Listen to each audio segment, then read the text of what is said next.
Bonjour, soyez toutes et tous les bienvenus. Nous avons forcément connu des moments de solitude plus ou moins grandes, plus ou moins importantes, mais aussi des moments où le désir de puissance nous envahit. Savons-nous à quoi les attribuer ? Eh bien, j'aimerais vous en donner un petit écho à travers Frank Hatem, qui se dit docteur en sciences de l'être, métaphysicien, écrivain, musicien. Il est l'auteur de la première explication rationnelle de l'origine de l'esprit et de l'origine de l'énergie universelle, magnétique et spirituelle. Son approche postule de manière originale une opposition fondamentale et incontournable de principes entre le néant qui n'a besoin d'aucune cause pour être et l'absolu qui serait tout y compris le divin et qui lui aspire à se matérialiser. Cette opposition de principes crée une dynamique, un but, et pour soulager la tension permanente qui en découle entre la solitude et le désir de toute puissance, il faut la quête d'une perfection en soi qui aspire à se déployer concrètement dans notre réalité, à s'incarner en somme, sans jamais toutefois pouvoir atteindre la perfection. Éviter cette perfection d'avoir à se risquer, à s'incarner, à se dévoiler, conduit inévitablement à la solitude. Mais à l'inverse, trop se risquer, s'exposer dans cette quête de perfection conduit inévitablement au désir de toute puissance. J'ai trouvé cette approche originale et intéressante à plus d'un titre.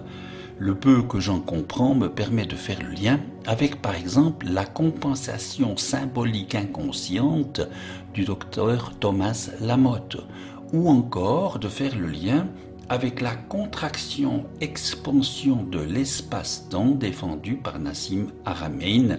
J'y reviendrai tout à l'heure.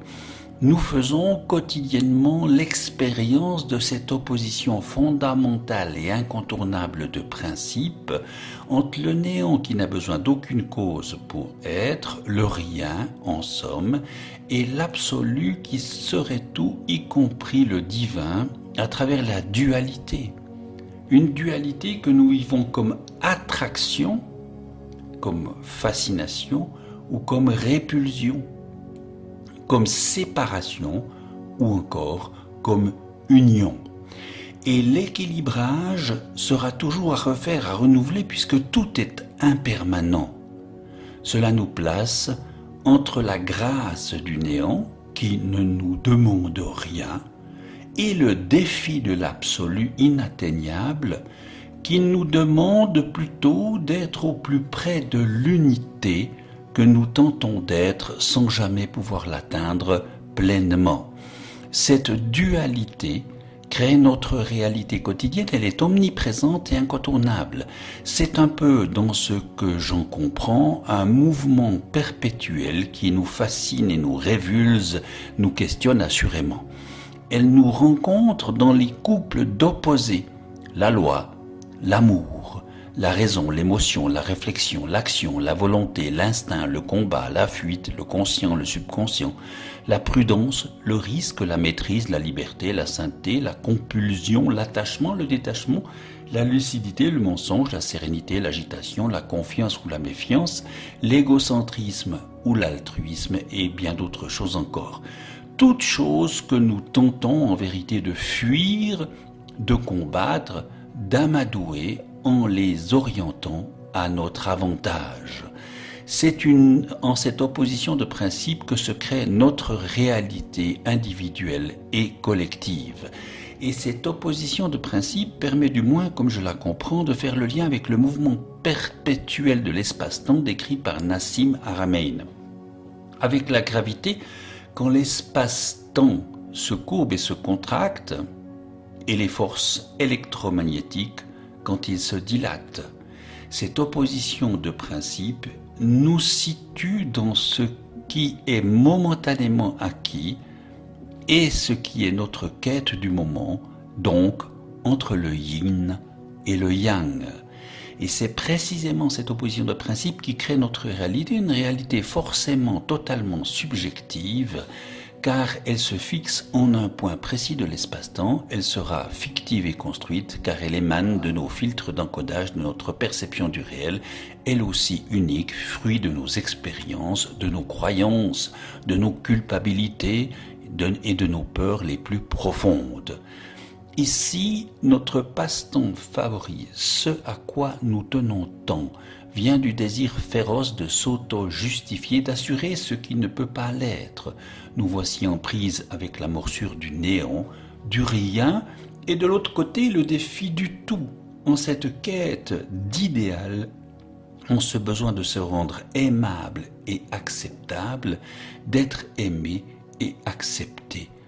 Nous sommes, sans bien le réaliser, toujours dans cette opposition de principe entre le néant qui n'a besoin de rien pour être et le défi de l'absolu qui doit lui se concrétiser sans jamais pouvoir se maintenir.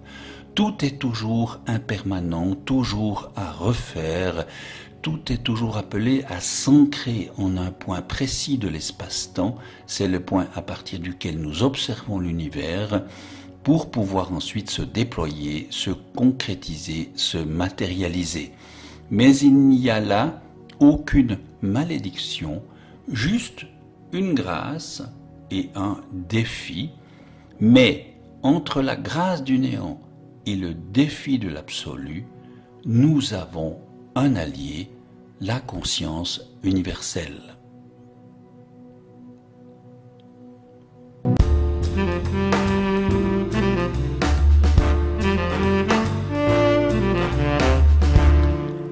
La conscience universelle, je vous le rappelle, est la matrice de toutes les formes de vie dans l'univers. Elle ne réclame aucun culte, aucune prière, adoration ou soumission. Aucune haine ne peut en découler, peur ou violence ou esclavage. Aucun ennemi, guerre, martyre ou sacrifice ne peut s'en revendiquer. Elle réclame seulement que nous l'utilisions en toute conscience et en toute confiance.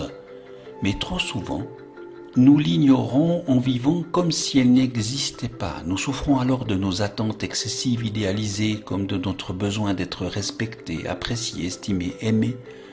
La faute réelle ou imaginaire, banalisée ou exagérée est notre dénominateur commun qui se condense en boucle de rétroaction négative. Nous luttons contre le problème en insistant, en cherchant dans la mauvaise direction. Et la tension confine à l'inavouable. Elle conduit, selon Kant, Emmanuel Kant, le philosophe, au mal radical dans le mensonge à soi, à sa propre conscience, dans la mauvaise foi aussi. Il s'agit d'une tentative désespérée et désespérante de masquer le déplaisir ou l'échec, mais elle contamine la confiance et l'estime de soi et la relation interpersonnelle aussi. Mais surtout, elle nous condamne encore et encore à ces glissades vers la solitude extrême quand tout semble vain et vers son opposé un délire de toute puissance. Simplement parce que nous ignorons cette tension incontournable entre le néant et l'absolu, une tension dont nous ne voulons pas tenir compte. Notre sécurité intérieure s'en trouve alors fortement diminuée et cela peut avoir de graves conséquences.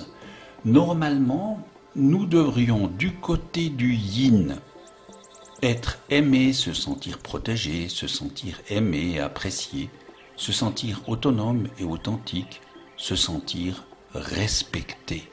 Et du côté du yang, nous devrions pouvoir se protéger, capter l'attention, être original et authentique, se faire respecter, tout cela pour contrecarrer nos blessures enfantines, celles de l'abandon, du rejet, de l'humiliation ou de la trahison.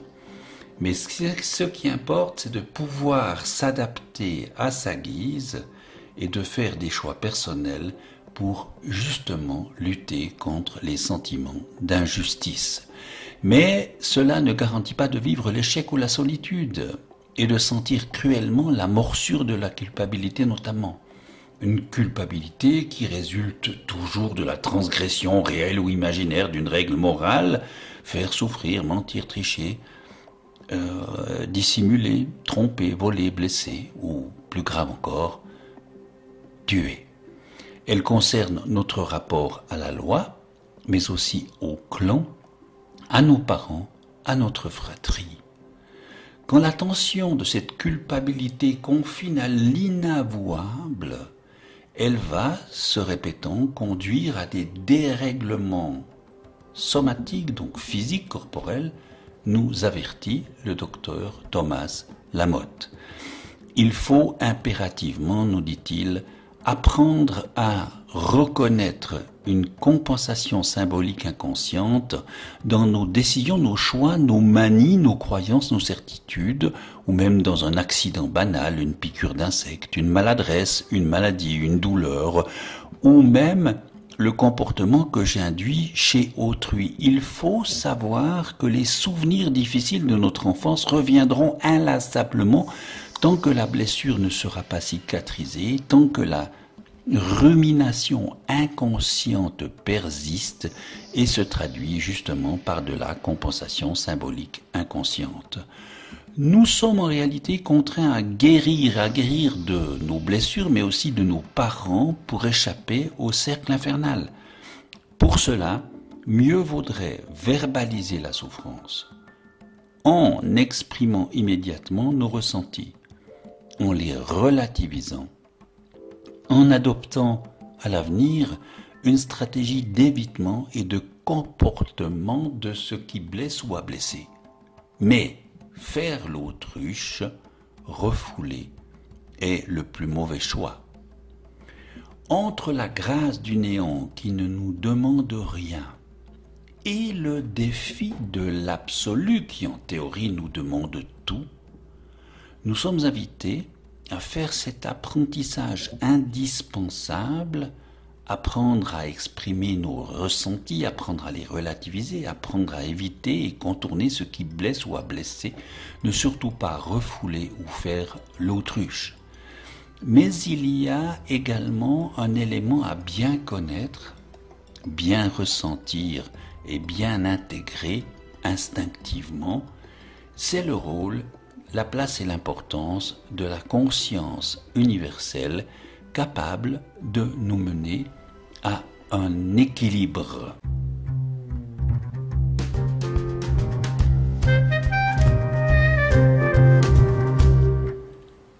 Nous l'avons dit, la conscience universelle est la matrice de toutes les formes de vie dans l'univers. Elle ne réclame aucun culte, aucune prière, aucune adoration ou aucune soumission. Elle est l'univers qui veut faire l'expérience de lui-même sous toutes ses formes, y compris sous la forme humaine, à travers chacune et chacun de nous en somme. Et dans cette mise en expérience, tout est relié, tout est interconnecté. Il y a en conséquence un point d'équilibre fugace toujours à retrouver, un point entre rien et tout qui est pour moi, à mon avis, un moment de sincérité, d'innocence, un sentiment de sécurité, une béatitude avant que tout ne bascule dans du concret. Alors, le royaume des cieux, le souverain bien, la sagesse ultime pourrait ressembler à une personne qui se rend compte qu'elle ne viendra jamais à bout de ce qui pèse, cette tension entre le néant et l'absolu, qui se traduit toujours en faute, en culpabilité, en perfectionnisme, en équilibre imparfait. Qu'elle n'atteindra jamais une image idéale d'elle-même qu'elle croyait nécessaire pour se rendre aimable ou acceptable. Elle accueille alors son impuissance radicale, ou plutôt elle accueille la tension entre le néant et l'absolu comme une grâce et un défi. Elle s'ouvre ainsi à l'avenir, à la nouveauté, à l'autre mon semblable, qu'il soit aussi divin, avec confiance. Elle renonce à expier son malheur par une vie de devoir et de mensonge. Ici, la dynamique est une guérison, un juste équilibre empreint d'une honnêteté profonde. Il s'agit de laisser venir le courage d'oser être soi-même, avec ses ombres et ses lumières, avec nos qualités et même sans se mentir, sans dissimuler ni tricher. Oser être soi-même, avec ses ombres et ses lumières, sans rien vouloir imposer à l'autre, c'est un état de grâce et de liberté retrouvée, un lieu où tout est apaisé, une vibration fondamentale qui nous redit « il est bon que chacune et chacun soit né », bon que chacune et chacun fasse ses expériences de vie, bon que chacune et chacun crée, attire, repousse en toute liberté et en toute responsabilité, bon que chacune et chacun fasse bon usage de son pouvoir créateur sans faire l'autruche ou refouler ses peurs, ses frustrations, ses colères, ses ressentiments, ses culpabilités, ses tristesses, ses hontes ou ses angoisses. Il y a toujours à trouver ce point d'équilibre précaire, à bénir le moment présent dans ce qu'il a de beau, de bon, déjà présent ou encore à venir. Nous pourrons, à mon humble avis, c'est du moins ce qui me parle, le trouver ce point d'équilibre dans une juste relation avec la conscience universelle, car en elle, par elle et grâce à elle, nous pouvons nous sentir aimés, protégés, appréciés, nous sentir autonomes et authentiques, nous sentir respectés, pouvoir nous adapter à notre guise, et nous pouvons nous protéger, capter l'attention, être original et authentique, nous faire respecter, faire des choix personnels, bâtir cette vie bonne pour toutes et tous et faire en sorte qu'il soit bon pour toutes et tous d'être nés.